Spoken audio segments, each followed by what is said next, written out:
नमस्कार। विश्वानि देव सवितुर दुरितानि परासु यद भद्रम तन्न आसु। अर्थात हे सूर्य भगवान, जो हमारे लिए अनिष्टकारी हो वे हमसे दूर करिए, उन्हें हमसे दूर करिए, और जो हमारे लिए भद्रम कल्याणकारी हो वह सब हम लोगों को प्रदान करिए। इस मंगल कामना के साथ ज्योतिष विमर्श में आप सभी का एक बार फिर से स्वागत है। आइए आज हम आपसे बड़ी ही दिलचस्प बात करने जा रहे हैं। अगला महीना यानी अक्टूबर 2023 3 राशि के जातकों के लिए बहुत सुखकारी होने जा रहा है। बहुत चारों तरफ उनके श्री समृद्धि ऐश्वर्य की वृद्धि होगी। तो इन 3 जातकों के लिए, 3 राशि के जातकों के लिए खुशखबरी है। वे हैं प्रथम मिथुन, दूसरा वृश्चिक और तीसरा वृक। क्योंकि 1 अक्टूबर को बुध, जो ग्रहों के राजकुमार कहे जाते हैं, वे कन्या राशि में गोचर करेंगे। और अगर हम गोचर कुंडली की बात करें तो मिथुन राशि के जो जातक हैं उनके चतुर्थ स्थान अर्थात सुख स्थान पर बुध 1 अक्टूबर को पहुंच जाएंगे। और 6 अक्टूबर को एक परिवर्तन और होगा, मंगल वहां से हट जाएंगे, सूर्य और बुध वहां बने रहेंगे, तो बुधादित्य योग भी बनेगा। और तीसरी जो महत्वपूर्ण बात है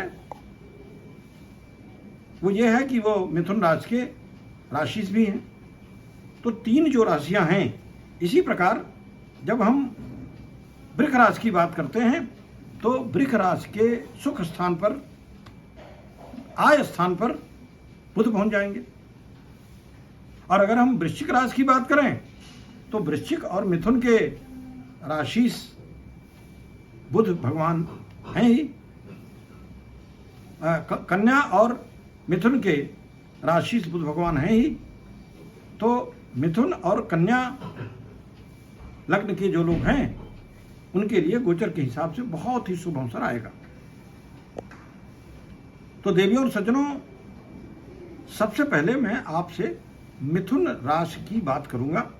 गोचर कुंडली के अनुसार मिथुन राशि के जातकों के लिए अक्टूबर का महीना सुख, समृद्धि, ऐश्वर्य का महीना होगा। सुख, समृद्धि, ऐश्वर्य का महीना होगा। बुध महीने में सूर्य की, मंगल की और बुध की 1 अक्टूबर से युति हो जाएगी। और ज्योतिष शास्त्र के अनुसार, फलित ज्योतिष के अनुसार, भानु भौम बुधैर योगे ख्यातः साहसिको नरः और निष्ठुरो गतलज्जश्च धन स्त्री पुत्र संयुतः। अर्थात अगर 3 ग्रहों की युति एक साथ हो रही है, मंगल, बुध और सूर्य, तो ऐसा व्यक्ति ख्यातिलब्ध, साहसिक होगा, धन स्त्री पुत्र से संयुक्त होगा और समाज में उसकी प्रतिष्ठा बढ़ेगी। तो जो गोचर कुंडली है, उस गोचर कुंडली के हिसाब से 1 अक्टूबर को सुख स्थान पे होंगे शुक्र इस समय मार्गी चल रहे हैं, वे सुख स्थान पे होंगे। और उनके बारे में जैसा कि मैंने पहले आपको बताया होगा, मैं फिर एक बार रिपीट कर रहा हूं कि पर धनेन धनी धनगो भृगौ भवति योषित चित्त परो नरः रजत शीस धनी गुण संयुतः कृष्ण तनु सुवचा बहुपालक। अगर दूसरे स्थान पे शुक्र हैं तो ये सारी सुविधाएं आपको प्रदान करते हैं। आपको दूसरे का धन प्राप्त हो सकता है, सुख प्राप्त होगा, कृष्ण तनु होंगे और सुवचा, बहुत अच्छी भाषा का प्रयोग करेंगे आप, अच्छे वाचक होंगे, अच्छी भाषा बोलने वाले होंगे, और बहुपालक, बहुत लोगों को का लालन पालन करने वाले होंगे।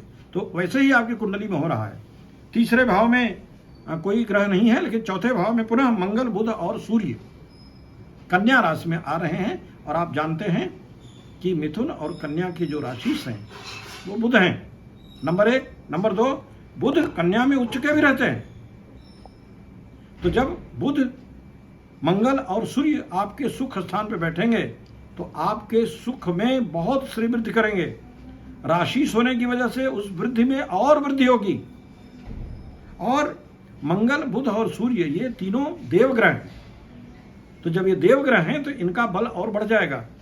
स्वराशि होने के कारण बुध का बल और बढ़ जाएगा।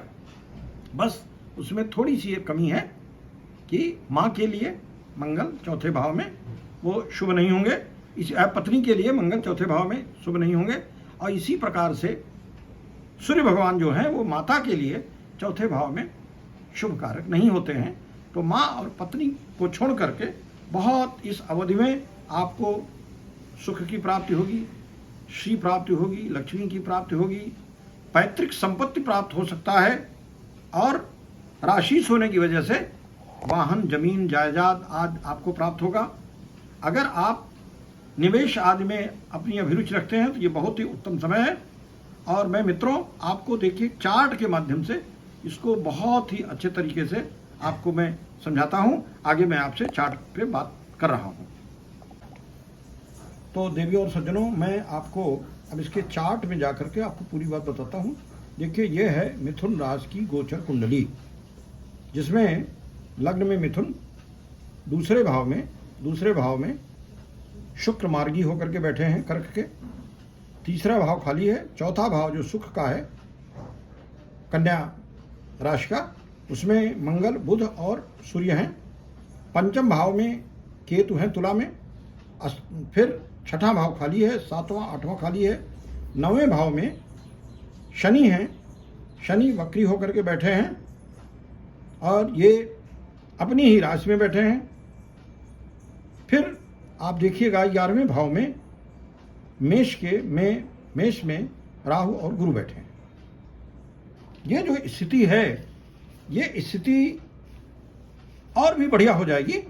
तो 1 अक्टूबर को आपके मिथुन राशि वालों की ये कुंडली होगी।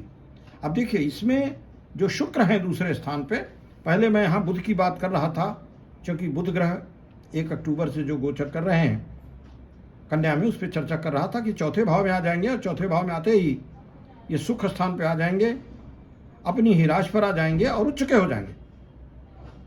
और मंगल 6 अक्टूबर को यहाँ से हट करके केतु के साथ आ जाएंगे। तो यहाँ केतु बहुत शुभ परिणाम नहीं देता है। 5वें में जब केतु रहता है तो सहोदरों को आघात होता है, वात रोग का कष्ट होता है, लेकिन नौकर और अनेक प्रकार के बल प्राप्त होते हैं। मंगल यहाँ आ जाएंगे तो फिर बुधादित्य योग यहाँ बनेगा और ये बहुत अच्छा हो जाएगा। फिर बुध जो हैं वो 20 अक्टूबर को तुला में आ जाएंगे और जब ये तुला राशि में आ जाएंगे तो यहाँ बुधादित्य योग भी बनेगा। तो इस प्रकार ये जो पूरा महीना है अक्टूबर का, ये मिथुन राशि वालों के लिए स्वर्णिम रहेगा। अब हम बात करते हैं यहाँ शनि वक्री होकर के अपनी ही राशि पर बैठा हुआ है, 9वें में धर्म स्थान में बैठा है। धर्म स्थान में बैठा हुआ शनि आपको 11वीं में थोड़ा सा बहुत शुभ फल नहीं देता है, क्योंकि शनि जो है वो इस स्थान पर बैठ करके आपको थोड़ा सा ऐसी चीज़ें करता है जो आपके अनुकूल नहीं रहती हैं।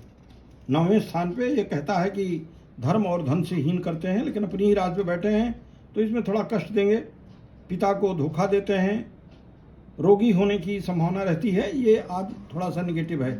लेकिन फिर आप आ जाइए 11वें राहु और गुरु। तो 11वें के जो गुरु हैं वो 11वें के गुरु आपके लिए बहुत ही शुभ फलदायक हैं। ये कहा जाता है कि ब्रजति भूमिपते समता धनैर निज कुलस्य विकार करह सदा सकल धर्म रतोर्थ समन्वितो भवति चाय गते सूर्याज के। अर्थात अगर एकादश भाव में गुरु हों तो धन में राजा के तुल्य आपका स्थान होगा। अपने कुल का उपकार करने वाले होंगे आप, धर्म में रत में होंगे तथा धनों से युक्त होंगे। ये तो गुरु है, लेकिन यही इसी के साथ जो हमारे राहु बैठे हुए हैं 11वें का राहु भी बहुत सुफल देता है। जितेंद्रिय, सुंदर, वक्ता, वकील, कथावाचक, और शास्त्र तत्व का ज्ञाता बनाता है।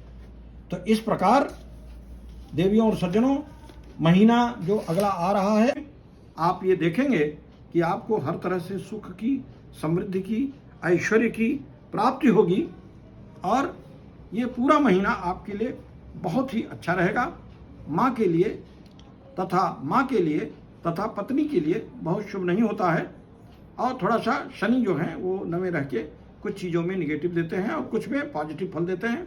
तो इस प्रकार ये जो हमारे मिथुन राशि के जातक हैं उनके लिए एक बहुत बड़ी खुशखबरी है कि अक्टूबर का महीना आपको हर प्रकार से जो भी आपकी मनोवांछित कामनाएं होंगी, आप शेयर बाजार में निवेश करना चाहते हो तो उसमें बहुत अच्छा रिटर्न मिलेगा, नया ज़मीन जायदाद खरीदना चाहते हो, वाहन खरीदना चाहते हो, तो आपको ये बहुत ही अनुकूल समय है।